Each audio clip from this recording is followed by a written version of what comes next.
नीलाम्बुश्यामल कोमलां Sita समारोपित balm भागवम पाणो महासायक चारु चापम नमामि रामम रघुवंशनाथम। काकभूषण जी कहते हैं कि हे गरुड़ जी, मैं मुनि का उपदेश आदर पूर्वक नहीं सुनता था। जब मैंने बार बार सगुण का पक्ष स्थापित किया तब मुनि क्रोधयुक्त वचन बोले, अरे मूढ़, मैं तुझे सर्वोत्तम शिक्षा देता हूँ तो भी तू उसे नहीं मानता और बहुत से उत्तर प्रत्युत्तर दलीलें लाकर रखता है। मेरे सत्य वचन पर विश्वास नहीं करता, कौए की भांति सभी से डरता है। अरे मूर्ख, तेरे हृदय में अपने पक्ष का बड़ा भारी हठ है, अतः तू शीघ्र ही चांडाल पक्षी कौआ हो जा। मैंने आनंद के साथ मुनि के शाप को सिर पर चढ़ा लिया। उससे मुझे कुछ न भय हुआ और न दीनता ही आई। मैं तुरंत ही कौआ हो गया। फिर मुनि के चरणों में सिर नवाकर और रघुकुल शिरोमणि श्री रामचंद्र जी का स्मरण करके मैं हर्षित होकर उड़ चला। शिव जी कहते हैं कि हे उमा, जो श्री रामचंद्र जी के चरणों के प्रेमी हैं और काम अभिमान तथा क्रोध से रहित हैं, वे जगत को अपने प्रभु से भरा हुआ देखते हैं, फिर वे किससे वैर करें। काकभूषण जी ने कहा कि हे पक्षीराज गरुड़ जी, सुनिए, इसमें ऋषि का कुछ भी दोष नहीं था। रघुवंश के विभूषण श्री राम जी ही सबके हृदय में प्रेरणा करने वाले हैं। कृपा सागर प्रभु ने मुनि की बुद्धि को भोली करके भुलावा देकर मेरे प्रेम की परीक्षा ली। मन, वचन और कर्म से जब प्रभु ने मुझे अपना दास जान लिया तब भगवान ने मुनि की बुद्धि फिर पलट दी। ऋषि ने मेरा महान पुरुषों का सा स्वभाव, धैर्य, अक्रोध, विनय आदि और श्री रामचंद्र जी के चरणों में विशेष विश्वास देखा। तब मुनि ने बहुत दुख के साथ बार बार पछताकर मुझे आदर पूर्वक बुला लिया। उन्होंने अनेकों प्रकार से मेरा संतोष किया और तब हर्षित होकर मुझे राम मंत्र दिया। कृपा निधान मुनि ने मुझे बालक रूप श्री रामचंद्र जी का ध्यान विधि बतलाई। सुंदर और सुख देने वाला ये ध्यान मुझे बहुत ही अच्छा लगा। वो ध्यान मैं आपको पहले ही सुना चुका हूँ। मुनि ने कुछ समय तक मुझको वहाँ अपने पास रखा। तब उन्होंने रामचरितमानस का वर्णन किया।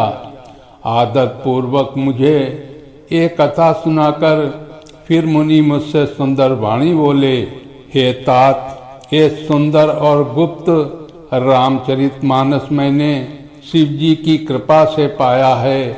तुम्हें श्री रामचंद्र जी का निज भक्त जाना, इसी से मैंने तुमसे यह चरित्र विस्तार के साथ कहा। हे तात, जिनके हृदय में श्री राम जी की भक्ति नहीं है, उनके सामने इसे कभी नहीं कहना चाहिए। मुनि ने मुझे बहुत प्रकार से समझाया। तब मैंने प्रेम के साथ मुनि के चरणों में सिर नवाया। मुनीश्वर ने अपने कर कमलों से मेरा सिर स्पर्श करके हर्षित होकर आशीर्वाद दिया कि अब मेरी कृपा से तेरे हृदय में सदा प्रगाढ़ राम भक्ति बसेगी। तुम सदा श्री रामचंद्र जी को प्रिय हो और कल्याण का रूप, गुणों के धाम, मान रहित इच्छानुसार रूप धारण करने में समर्थ, इच्छा मृत्यु अर्थात जिसकी शरीर छोड़ने की इच्छा करने पर ही मृत्यु हो, बिना इच्छा के मृत्यु न हो, एवं ज्ञान और वैराग्य के भंडार हो। इतना ही नहीं, श्री रामचंद्र जी को स्मरण करते हुए तुम जिस आश्रम में निवास करोगे, वहाँ 1 योजन 4 कोस तक अविद्या माया मोह नहीं व्यापेगी। काल, कर्म, गुण, दोष और स्वभाव से उत्पन्न कुछ भी दुख तुमको कभी नहीं व्यापेगा अनेकों प्रकार के सुंदर श्री रामचंद्र जी के रहस्य, गुप्त मर्म के चरित्र और गुण जो इतिहास और पुराणों में गुप्त और प्रकट हैं, वर्णित और लिखित हैं, तुम उन सबको भी बिना ही परिश्रम जान जाओगे। श्री राम जी के चरणों में तुम्हारा नित्य नया प्रेम हो।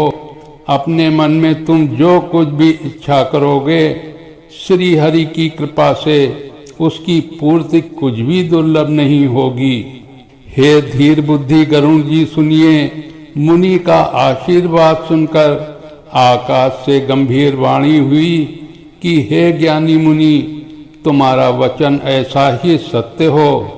यह कर्म मन और वचन से मेरा भक्त है। आकाशवाणी सुनकर मुझे बड़ा ही हर्ष हुआ। मैं प्रेम में मग्न हो गया और मेरा सब संदेह जाता रहा। तदंतर मुनि की विनती करके आज्ञा पाकर और उनके चरण कमलों में बार बार सिर नवाकर इस आश्रम में आया। प्रभु श्री रामचंद्र जी की कृपा से मैंने दुर्लभ वर पा लिया। हे पक्षीराज, मुझे यहाँ निवास करते 27 कल्प बीत गए। मैं यहाँ सदा ही श्री रघुनाथ जी के गुणों का गान किया करता हूँ और चतुर पक्षी उसे आदर पूर्वक सुनते हैं। अयोध्यापुरी में जब जब श्री रघुवीर भक्तों के हित के लिए मनुष्य शरीर धारण करते हैं, तब तब मैं जाकर श्री रामचंद्र जी की नगरी में रहता हूँ और प्रभु की शिशु लीला देखकर सुख प्राप्त करता हूँ। तब हे पक्षीराज, श्री रामचंद्र जी के शिशु रूप को हृदय में रखकर मैं अपने आश्रम में आ जाता हूँ। जिस कारण मैंने कौवे की देह पाई, वो सारी कथा आपको सुना दी। हे तात, मैंने आपके सब प्रश्नों के उत्तर कहे। आहा, राम भक्त की बड़ी भारी महिमा है। इसी कारण हे तात, तब तब जाई रामपुर रहाऊं, शिशु लीला बिलो की सुख लहाऊं। पुण्य उर राखी राम शिशु रूपा, निज आश्रम आयऊं खग भूपा। कथा सकल में तुम्हें सुनाई, काग देह जेहि कारण पाई। कही हूँ तात सब प्रश्न तुम्हारी, राम भगति महिमा अति भारी।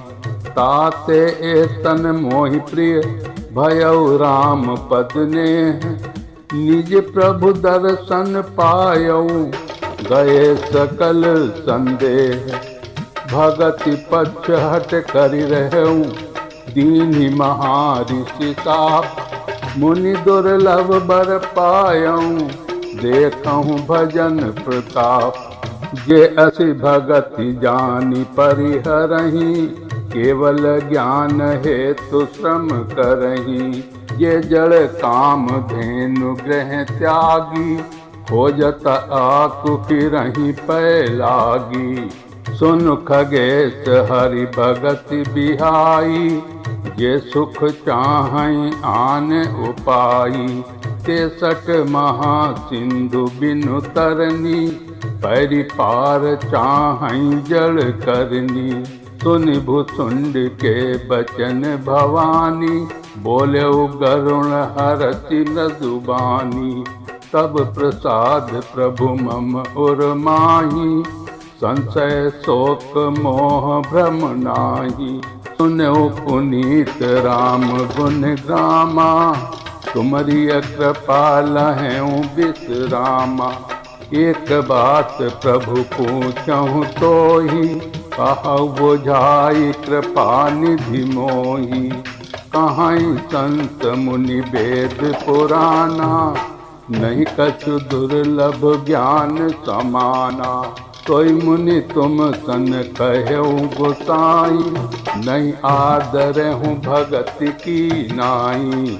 ज्ञाननी भगति ही अंतर केता, सकल कहु प्रभु कृपा निकेता। सुनि उर गारी बचन सुख माना, सादर बोल्यो काग सुजाना। भक्ति ही ज्ञान ही नहीं कछु भेदा, उभय हरहि भव संभव खेदा। नाथ मुनीस कहाई कछु अंतर, सावधान सो सुन विहंग बर। ज्ञान विराग जोग विज्ञाना, ये सब पुरुष सुनहु हरि जाना। पुरुष प्रताप प्रबल सब भांति, अबला अबल सहज जड़ जाति। पुरुष त्याग सक नारी, जो विरक्त मति धीर। न तो कामी विषयावस, विमुख जो पद रघुबीर। सो मुनि ज्ञान निधान, मृग नयनी विधु मुख निरखी। दिवस होई हरि जानी, नारी विष्णु माया प्रगट। इहाँ न पक्षपात कछुरा कहूँ, वेद पुराण संत मत भासहूँ। मोहन नारी नारी के रूपा, पन्नगारी यह रीति अनूपा। माया भगति सुनहु तुम दो, नारी वर्ग जानहि सब को। पुनि रघुबीर ही भगति प्यारी, माया खलु नरत की विचारी। भक्ति ही सानुकूल रघुराया, ताते ते ही डरपति अति माया। राम भगति निरुपम निरुपाधि, बसई जासु उर सदा अबाधी। तेहि बिलो की माया सकुचाई, करि न सकई कछु निज प्रभुताई। अस विचारी जे मुनि विज्ञानी, जाचहि भगति सकल सुख खानी। यह रहस्य रघुनाथ कर, बेगी न जानई कोई। जो जानई रघुपति कृपा, सपने हूँ मोह न होई। और ज्ञान भगति कर, भेद सुनहु सुप्रवीण। जो सुनि होई राम पद, प्रीति सदा अभिकीन। सुनहु तात एह अकथ कहानी, समुझत बनई न जाई बखानी। ईश्वर अंश जीव अविनाशी, चेतन अमल सहज सुख राशि। सो माया बस भयउ गोसाई, बंध्यो कीरी मरकट की नाई। जड़ चेतन ही ग्रंथ परि गई, यद्यपि मृषा छूटत कठिनई।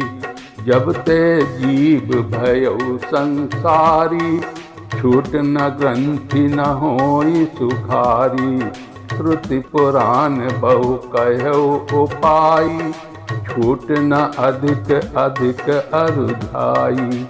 जीव हृदय कम मोह विशेषी, ग्रंथि छूट किमि परई न देखी। अस संजोग ईश जब करई, तबहु कदाचित सो निरुअरई। सात्विक श्रद्धा धेनु सुहाई, जौं हरि कृपा हृदय बस आई। जप तप व्रत जम नियम अपारा, जे श्रुति कह शुभ धर्म विचारा। चैत्रन हरित चरे जब गाई, भाव बच्च शिशु पाई पेनाई। नोइन वृत्ति पात्र विश्वासा, निर्मल मन अहीर निज दासा। परम धर्म मैं पै दुहि भाई, अवतय अनल अकाम बिहाई। सोच मरुत तब क्षमा जुड़ावे, श्रुति समझावन देई जमावे। मुदिता मथे विचार मथानी, गम आधार रज सत्य सुवानी। तब मथि काढ़ी लेई नवनीता, विमल विराग सुभग सुपुनीता। जोग अग्नि कर प्रकट तब, कर्म सुभाष बुलाई। बुद्धि रिसावै ज्ञान घृत, ममता मल जरि जाई। तब विज्ञान निरूपणी, बुद्धि विशद घृत पाई। चित्त दिया भरि धरे दृढ़, समता दियति बनाई। तीन अवस्था तीन गुण, तेहि कपास ते काढ़ी। तूल तिराय सम्हारि पुनि, बाती करे सुगारी। यही विधि ले से दीप, तेज राशि विज्ञान में। जातहि जासु समीप, जरहि मदादिक सलभ सब। बोलिए सियापति रामचंद्र की जय, उमापति महादेव की जय। कागभूषुंड गरुण जी की जय।